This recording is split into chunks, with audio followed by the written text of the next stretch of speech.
দেখো আজকে একটা রেসিপি শেয়ার করছি। কড়াই তেল গরম করে নুন দিয়ে আলুগুলোকে দিয়ে দিচ্ছি।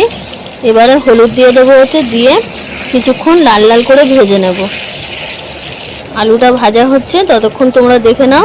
চিকেনের মধ্যে ধনে জিরে গোলমরিচ গোটা শুকনো লঙ্কা সর্ষের তেল দিয়ে ম্যারিনেট করে রেখেছি। আর এটা হচ্ছে ফ্যাটানো টক দই। টক দইটা দিইনি এখনও। এদিকে ভাতটা হয়ে গেছে, ভাতটা নামিয়ে নেব। আলুগুলো লাল লাল করে ভাজা হয়ে গেছে, আলুগুলো তুলে নিলাম। এবার কড়াইতে তেলের মধ্যে দিয়ে দিলাম গোটা তেজপাতা, গোটা গরম মশলা আর গোটা জিরে। এর মধ্যে পেঁয়াজ কুচিগুলো দিয়ে দিলাম, দিয়ে এবার লাল লাল করে ভেজে নেব পেঁয়াজগুলোর মধ্যে একটু নুনও দিয়েছিলাম। এবার ম্যারিনেট করা চিকেনটা দিয়ে দিচ্ছি। চিকেনটা একটু নাড়াচাড়া করে নিয়ে ওতে ফ্যাটানো টক দইটা দিয়ে দেবো। দিয়ে তারপর ভালো করে আমি চিকেনটাকে কষিয়ে নেব।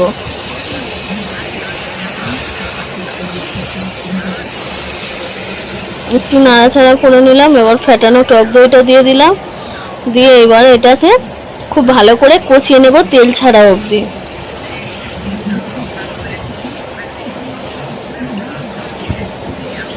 দেখো চিকেনটা আমি খুব ভালো করে কষিয়ে নিচ্ছি। এইভাবে তোমরা প্লিজ একবার ট্রাই করবে, আশা করি খুব ভালো লাগবে।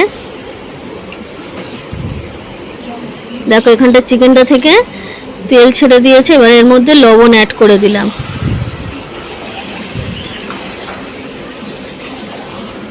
দিয়ে এবার কিছুক্ষণ কষিয়ে নিয়েছি। নিয়ে এবার এর মধ্যে ভেজে রাখা আলুগুলোকে দিয়ে দিচ্ছি।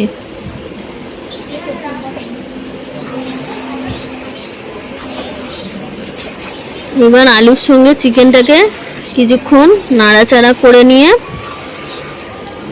মশলার বাটিটাকে ধুয়ে জল দিয়ে দিচ্ছি। জলটা যে যেরকম ঝোল পছন্দ করো সেইভাবেই দেবে। আমার খুব বেশি মাখা মাখা হবে না, খুব ঝোলও হবে না। দেখো এখানটা দিয়ে দিয়েছি চেরা কাঁচা লঙ্কা দিয়েছি, একটু পরেই দিয়েছি কাঁচা লঙ্কাটা। এবার এর মধ্যে আমি এখন গরম মশলাটা দিয়ে দিচ্ছি, দিয়ে কিছুক্ষণ হতে দেব। একটু বাকি আছে এখনো।